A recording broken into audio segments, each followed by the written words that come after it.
शंकर भगवान कहते हैं गणेश, ये दुर्वा बुधवार के दिन अष्टमी तिथि के दिन, जो अष्टमी बुधवार इस बार पड़ रहा है उस दिन समर्पित करिए। अनलासुर को गणेश जी निगल गए, उधर में जलने लगा, उधर जल रहा है, तपन हो रही है। भगवान गणेश दौड़ कर आए भगवान शिव के पास। शंकर भगवान ने कश्यप ऋषि को देखा, कश्यप ऋषि गए और दुर्वा तोड़ कर लिया। दुर्वा लाकर गणेश जी को दी, गणेश जी ने दुर्वा चबाना चालू करी। अंदर जो अनलासुर था, भगवान शंकर की प्रसादी पाकर अनलासुर तृप्त हो गया, भगवान के पेट की जलन समाप्त हो गई। गणेश जी महाराज ने कश्यप ऋषि से कहा, सुनो कश्यप बाबा, आपने मुझे दुर्वा समर्पित करी है, ये दुर्वा जो मुझे देगा वो वैभव प्राप्त करेगा, जो दुर्वा मुझे समर्पित करेगा उसके जीवन में रोग दूर हटेगा। शंकर भगवान कहते हैं गणेश, ये दुर्वा बुधवार के दिन अष्टमी तिथि के दिन, जो अष्टमी बुधवार इस बार पड़ रहा है उस दिन समर्पित करिए। इस दुर्वा का अलग अलग महत्व है। कुएं के पास की सफेद दुर्वा, यदि 41 दुर्वा प्रत्येक बुधवार को गांठ लगाकर गणेश जी को समर्पित कर कर वापिस उठाकर उस दुर्वा को खाली पेट, आपके घर में भी गणेश जी होंगे, उनको समर्पित करो। खाली पेट इस दुर्वा को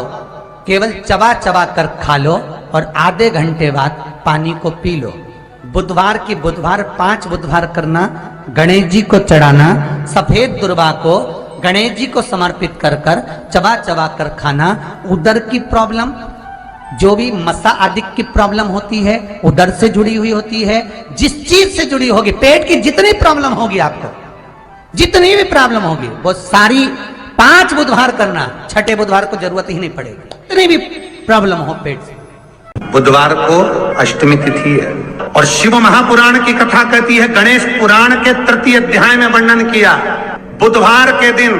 अगर अष्टमी पड़ जाए तो ऐसी कोई बीमारी नहीं जिसका इलाज ना हो पाए। कुछ ना करिए, हरा मूंग की कटोरी भर लो, मूंग जानते हो, हरे मूंग की दाल होती है ना, जो हरा मूंग, आखा मूंग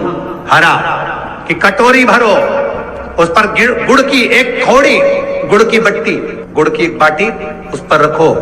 5 बेलपत्र रख लो, और जिस व्यक्ति को बहुत भारी बीमारी है, कैंसर जैसा रोग भी है, किडनी लीवर जो भी उसके खराब हो रहे हैं, कोई तकलीफ है, बस वो कटोरी में मूंग लेकर उसमें गुड़ की खोड़ी रखकर 5 बेलपत्र रखकर, बुधवार और अष्टमी तिथि जिस दिन भगवान ने, गणेश जी ने एक राक्षस का संहार करा था और कश्यप ऋषि ने उनको दुर्वा दी थी, वो अष्टमी है। पहली बार दुर्वा चढ़ी थी गणेश जी को, उसका व्याख्यान आएगा भी कथा। मूंग कटोरी में भरकर, गुड़ की खोड़ी रखकर, गुड़ की बट्टी, 5 बेलपत्र, जिसको बहुत बीमारी हो, दमा, श्वास, किडनी आदि का आदि बहुत बीमारी हो, 21 बार शरीर पर से उतार कर महाराज सीधे हाथ में रखकर नाम गोत्र खुद का बोलकर और भगवान से, गणेश जी से विनती कर कर अष्टमी तिथि के दिन, बुधवार के दिन जो भी आ रही है, बहुत समय के बाद पड़ रही है, उस दिन उस कटोरी नहीं लेना, पुरानी कटोरी नहीं लेना, कोई कटोरी घर में नहीं हो, नई कटोरी, और उसको गणेश जी के मंदिर में पहुंचा दीजिए। गणेश जी के मंदिर में पहुंचाएं, गणेश जी के मंदिर में पंडित जी भी बैठे रहे, हाथ में मत देना उस कटोरी को, भले दरवाजे पर, चौखट पर,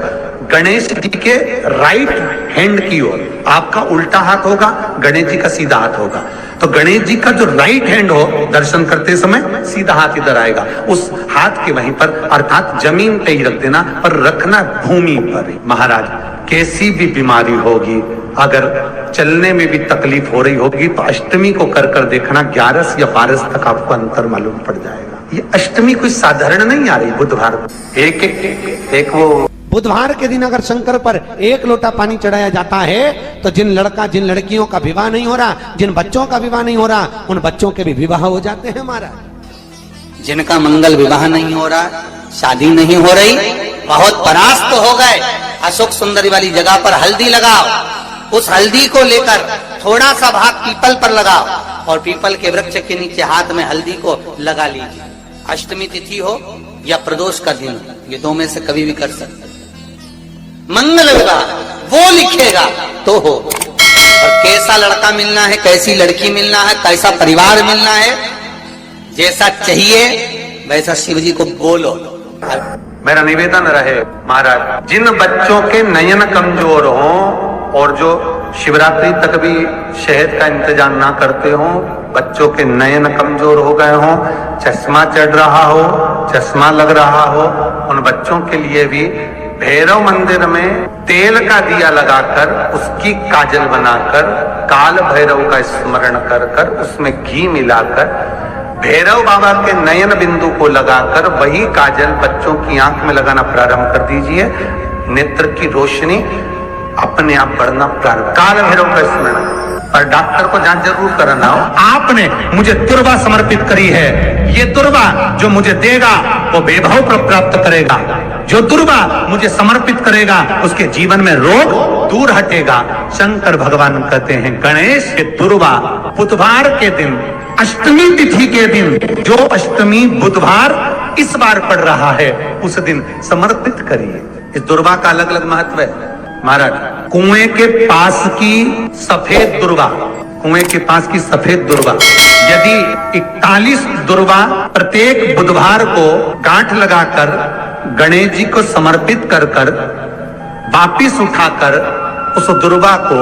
खाली पेट, आपके घर में भी गणेश जी होंगे उनको समर्पित करो, खाली पेट इस दुर्वा को केवल चबा चबा कर खा लो और आधे घंटे बाद पानी को पी लो। बुधवार की बुधवार 5 बुधवार करना, गणेश जी को चढ़ाना, सफेद दुर्वा को गणेश जी को समर्पित कर कर चबा चबा कर खाना। उदर की प्रॉब्लम, जो भी मसा आदि की प्रॉब्लम होती है उदर से जुड़ी हुई होती है, जिस चीज से जुड़ी होगी, पेट की जितनी प्रॉब्लम होगी आपको, जितनी भी प्रॉब्लम होगी वो सारी 5 बुधवार करना, छठे बुधवार को जरूरत ही नहीं पड़ेगी। कितनी भी प्रॉब्लम हो पेट से जुड़ी हुई प्रॉब्लम जितनी भी होगी समाप्त। यही दुर्वा शिव महापुराण की कथा कहती है, यदि 7 गांठ वाली दुर्वा 21 ले लो और गणेश जी को समर्पित कर दो, उस दुर्वा को उठाकर दूध में डाल दो और उस दुर्वा को दूध में डालकर उस दूध में उस दुर्वा को मल लो और जिसके सफेद चमड़ी पड़ गई हो, चर्म रोग हो गया हो, उस दूध को उस दुर्वा के साथ, दूध नहीं भी हो दुर्वा का लेपन शरीर पर कर लें। आधे घंटे तक करने पर प्रदोष काल में स्नान कर लें महाराज, आपको चर्म रोग में आराम लग जाएगा, सफेद चमड़ी अपने असली रंग में आना प्रारंभ हो जाएगी। गणेश पुराण दुर्वा का मूल 21 दुर्वा के 108 बंडल बना लो। अगर एग्जाम में बैठ रहे हो, सरकारी परीक्षा में बैठ रहे हो, पास नहीं हो रहे, नौकरी नहीं लग रही, बहुत जगह इंटरव्यू दे दिया, 21 दुर्वा के 108 बंडल बनाओ, उसकी माला बनाओ और देवी के मंदिर में, माता जगदम्बा के मंदिर में, अर्थात जहां शंकर पार्वती पूर्ण परिवार विराजमान हो, ऐसे देवी के मंदिर में गणेश जी के गले में वो माला अर्पण करिया है, अपना नाम बोलकर और जिस एग्जाम में बैठ रहे हैं उसका भाव वर्णन कर महाराज, और वहीं से एक पुष्प लेकर अपने कमरे में जहां पढ़ते हो कांच की प्लेट में उस फूल को रख दीजिए और दूसरे दिन एग्जाम के लिए चले जाइए, आपको उसका फल अवश्य मिलेगा, अवश्य मिलेगा, आप उसमें उत्तीर्ण होंगे, फल प्राप्त होगा। कल से एक नियम लेना, शमी के वृक्ष की पत्ती, जैसे ये बेलपत्र होता है, शिव को और गणेश को बेलपत्र शमी पत्र समर्पित होता है। आपको कथा में वर्णन किया था, 33 कोटि देवताओं को भले बेलपत्र नहीं चढ़ेगा पर 33 कोटि देवताओं को शमी पत्र चढ़ता है, और उसमें एक गणेश जी महाराज और एक बाबा भोलेनाथ, इन दोनों को शमी समर्पित होता है, शमी पत्र समर्पित होता है। शिव महापुराण की कथा कहती है और गणेश चरित्र अपन श्रवण कर रहे हैं, जिसके घर में संपदा की कमी पड़ती हो, बीमारियां ज्यादा फैल रही हो, बहुत कष्ट हो महाराज, बहुत ज्यादा दुखी हो महाराज, कोई काम नहीं बन रहा, बहुत तकलीफ में हो, तो शमी पत्र, शमी की पत्ती, जहां गणेश जी का स्थान है वहां पर 5 शमी पत्र 5 समर्पित करें, और शंकर जी के ऊपर 3 शमी पत्र समर्पित करें। बहुत ध्यान देना, 5 शमी पत्र जहां गणेश जी का स्थान है शिवलिंग में वहां समर्पित करें। 3 शमी पत्र शिवलिंग के ऊपर समर्पित करें। 1 शमी पत्र शंकर जी की चौखट पर लेफ्ट भाग में जाते समय आपका उल्टा हाथ, जब मंदिर से निकलो तो उल्टे हाथ पर लेफ्ट भाग में शंकर जी की चौखट पर समर्पित करें 1 शमी पत्र। और महाराज टीका दिया जहां लेफ्ट भाग में आपने शमी पत्र रखा है, मंदिर में ना दिया लगाकर बाहर की ओर जहां शमी पत्र रखा है उसके ठीक साइड में एक घी का दिया लगा दीजिए। गणेश पुराण कहती है भगवान गणेश जी का, मोर ध्वज का, मयूर ध्वज गणेश का नाम लेकर जो ये दीप शमी पत्र चढ़ा देता है उसके घर से कभी रिद्धि सिद्धि नहीं जाती, वैभव प्रतिष्ठा नहीं जाती। कर कर देखना, अगले साल तक आपका व्यापार कितना चलता है हमको बताना जरूर। करके देखो एक बार, गणेश पुराण का, शिव महापुराण का ये प्रसंग करिए, जीवन में उतारिए। श्री शिवाय नमस्तुभ्यम।